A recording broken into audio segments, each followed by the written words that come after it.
All right, so window title controls the window title based on the active editor. Variables are substituted based on the context. And you have quite a few variables, as you can see here. Now, by default, at least in Mac OS, this is what you have. Active editor short, which is just the name of the file that we're editing. So in this case, it's settings.json.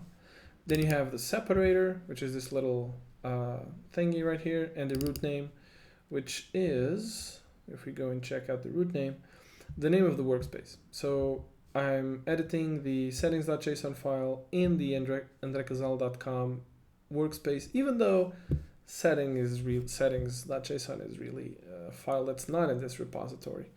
It's VS Code settings. Now, this is the default. I don't really like the default, to be honest. And I just have the default copied here so I don't lose it. So I have two other suggestions. Actually, this is missing double quotes. So I have this suggestion right here, which is not my first suggestion, by the way. It's not my preferred option, by the way, which is root name, separator, and then active editor medium, so that you read things, and my camera just stopped. Cool.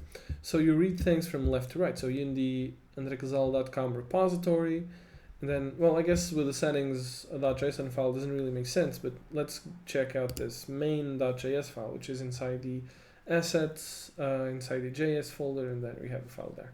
If we check out this file, it makes more sense. We're inside the andrekazal.com folder, the workspace or repository or whatever you want to call it, and then the file we're editing, this is the whole path, right? Assets.js, main.js. Okay, so, but still, I mean, I use breadcrumbs, so this is completely redundant, right? And not only that, it's like it's not even clickable, and the breadcrumbs are. I can click here, I can navigate, I can jump to there by pressing Shift Command period, and I'm there. I can navigate the breadcrumbs, right? So, what was that?